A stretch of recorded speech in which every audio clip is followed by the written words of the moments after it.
Hi everybody, I'm Gabrielle Love and I'm back with another video for my YouTube channel. So in this video I wanted to kind of discuss a little bit more on the same things. You know, my channel is all trans specific and things dealing with trans people from my own perspective from all the years I've been living trans, and you can go back and check out my other videos to get all the backstory and whatever. But recently I watched a series on HBO MAX. It's called Veneno, Veneno la serie.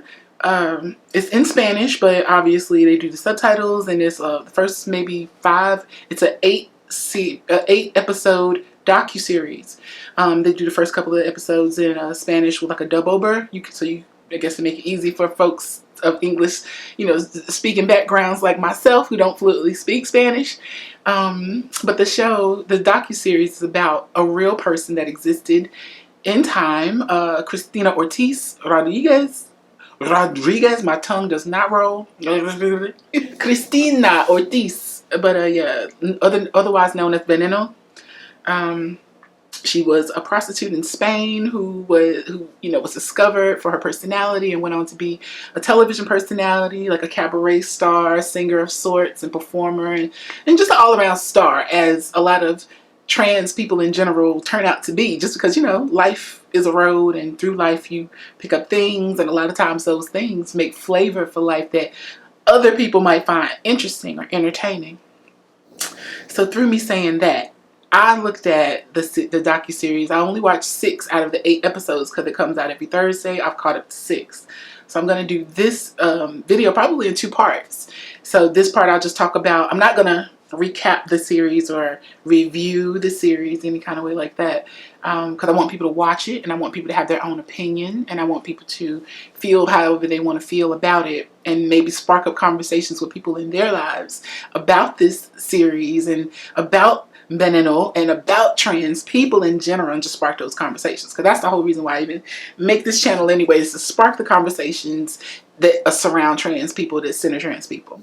So being that I watched that, this docu-series was done by 2 cisgender men, the Javiers. Both have different last names, but they both have the first name Javier, and so I found that interesting. But yeah, so I looked at this series as like a love letter to the trans community as a whole, like that umbrella of trans, because under that umbrella is so many different types of people. And in this movie they showed you a lot of the types of trans people that are under that umbrella, with the different types of characters. As you have Veneno's character, and you have her story, then you have Valeria's character and her story, and they're different.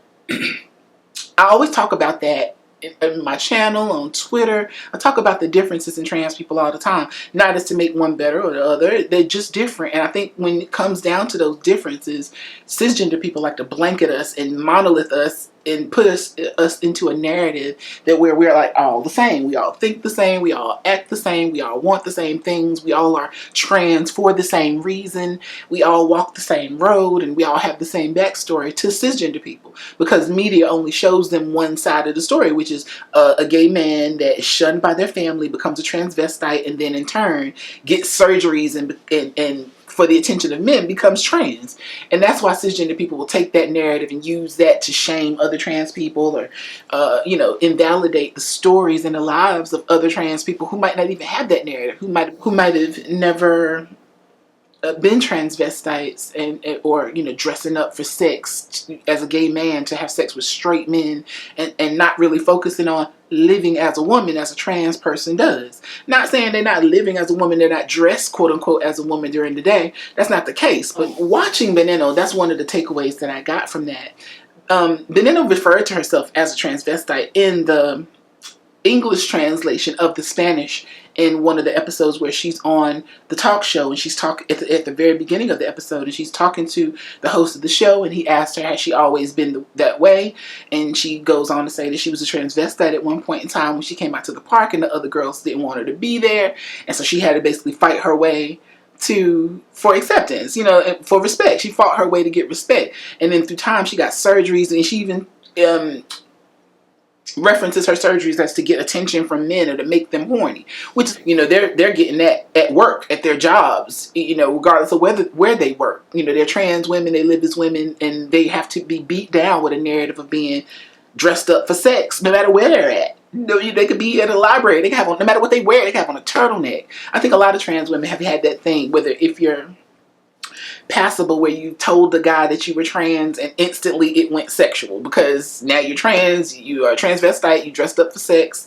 That's what they know. That's what they've heard. Yeah. So my story was similar to Valeria's when I came out. I've been trans my whole life, and my family, they didn't necessarily encourage it and take me to doctor's appointments as Valeria's family did in this story, but they didn't discourage. They didn't tell me don't do this. They didn't bring it up as a negative. My family wasn't ignorantly homophobic, I guess I'll say.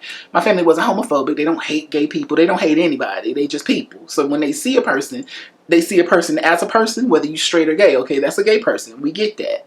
So as I walked my path, my family let me tell them who I was. They weren't telling me I was gay or telling me anything. They were asking me questions. So what's going on with this? What's up with that?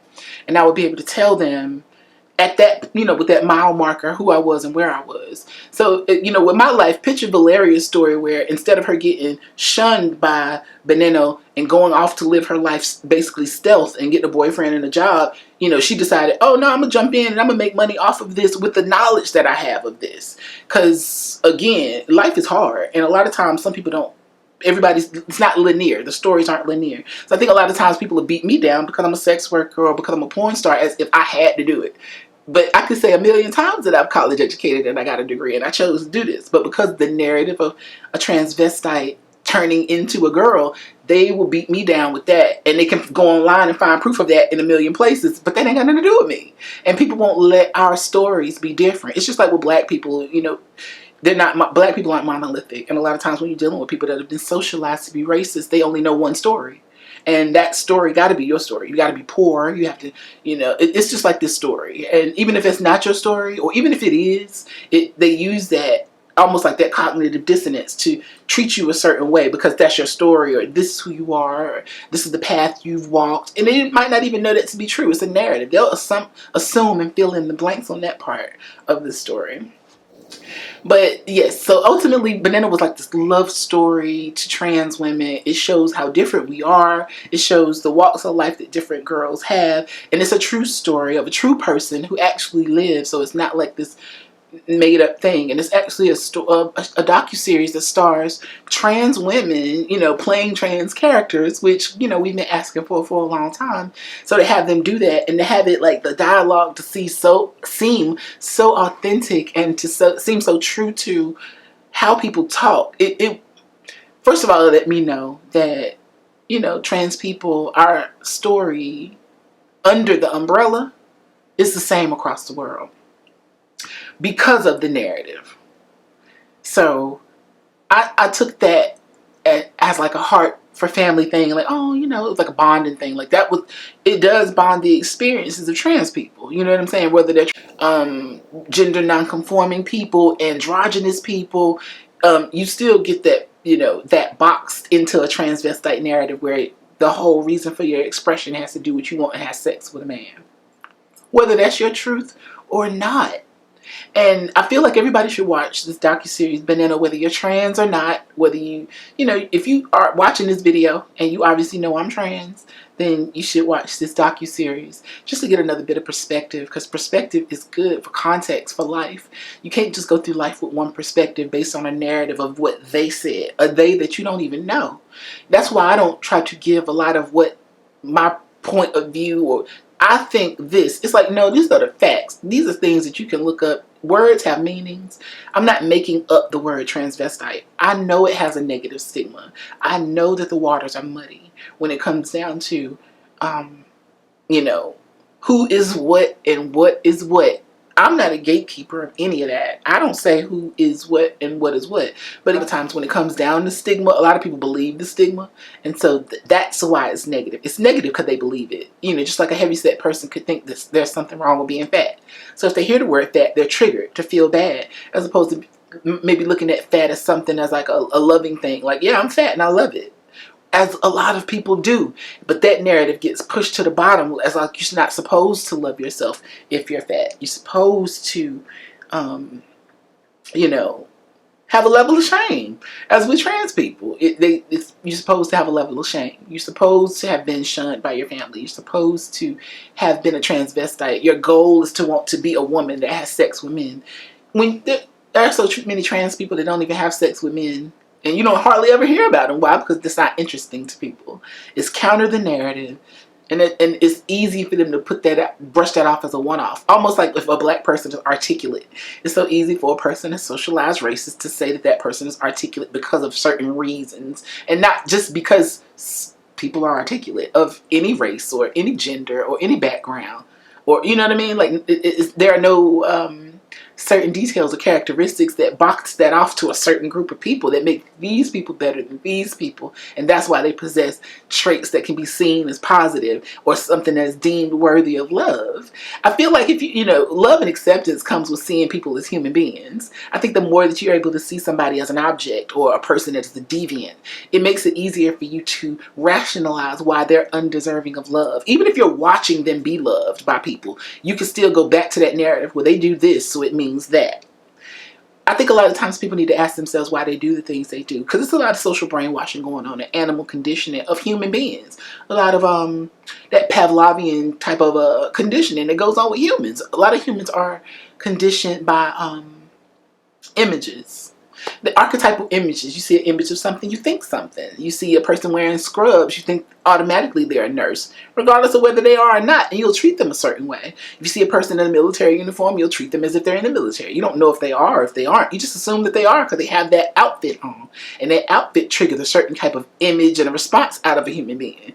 And a lot of people don't stop to think why they think certain things are true or why they think other things are true. I've touched on this before when it comes down to men with uncut penises. Uncircumcised men get a negative stigma when all penises come that way out the box. That's how they come. That's how you get them. But because they have a stigma and people don't know where the stigma comes from or why, or they might have had an experience that they can say, oh, this is the why. I had this bad experience, so this is why other people say bad things. And they're able to rationalize it off that, which makes it gives people that kind of themselves license to be bad.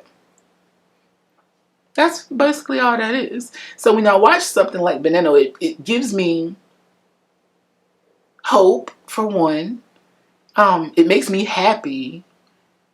It sheds a light on a lot of types of people that I know. People that I've met along the way. Veneno herself reminded me of Kelly Harper, who was a famous trans woman who made a lot of cisgender and trans women look gorgeous and beautiful. And gay men, and cisgender men too, gay and straight. But yeah, when I met her, I was enamored. There was a lore about her. So there was like this mystery and mystique and celebrity around her. Even the way she looked, it was just otherworldly, you know. So, you know, you meet these people in real life and it changes you in a way that, you know, you just can't go back from. So when I watched Veneno, it reminded me of so many girls that I know, girls that I've met and along the way, that have passed on. A lot of girls that I've met and encouraged, because I've met girls in my path walking through life that weren't in transition. They were young, feminine boys, and I could see in them that they were trans. And I might have said something to them like, you would be a beautiful girl if that was a road you ever chose. And the look on their face was like, you see me. And I knew the look. Why? Because I've been seen in that way before. So it just reminded me so much of my own life and just how our lives intertwine, regardless of how we get to, you know, the ocean at the end of our river. You know, we're all branches off of the same tree. And so that's why whenever I say transvestite, I don't mean that as anything positive or negative. And it's not a judgment. It's not final. You know, it's like Veneno. You could have been a transvestite and transitioned into a woman by walking through the fire.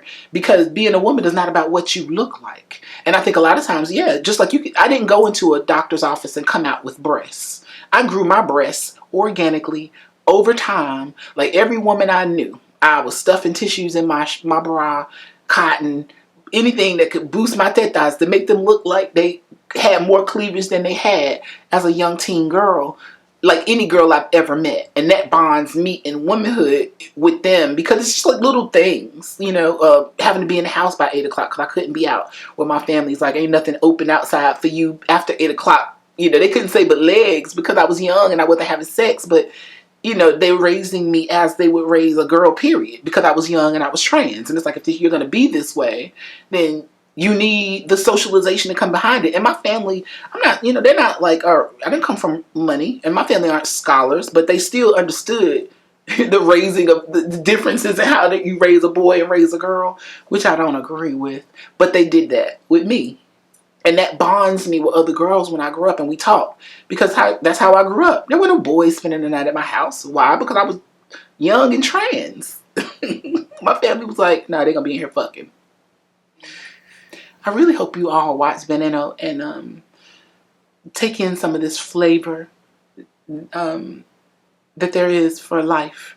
And use that going forward, because everybody's going to be who they're going to be regardless, whether, you know, a guy's closeted or whether whatever it is. But I think a lot of times, a lot of guys don't know what they're doing because they're able to do it in a bubble, in a vacuum by themselves. They don't have to be seen by anybody doing it. And when they look out into the internet, they see guys doing the exact same things they're doing, as it seems from the view. But they don't get in closer. A lot of them don't. And then even to know what happens when you get closer. So if you watch something like Veneno, it gives you a view closer than any view that you probably have ever had before to a person that's trans. Because a lot of times people don't have conversations with trans people. They have ideas about trans people, and they approach trans people with their ideas rather than having conversations with trans people and letting trans people tell them about their own experiences and their own lives, and then letting that form a story of its own, as opposed to a narrative, you know, that validates something you've heard already. So with that being said, I really hope you guys watch this series Veneno on HBO Max. I will be making another video where I go back into my own history and kind of build my own story. I want to finish the series first and then be able and give it a little bit of time to marinate.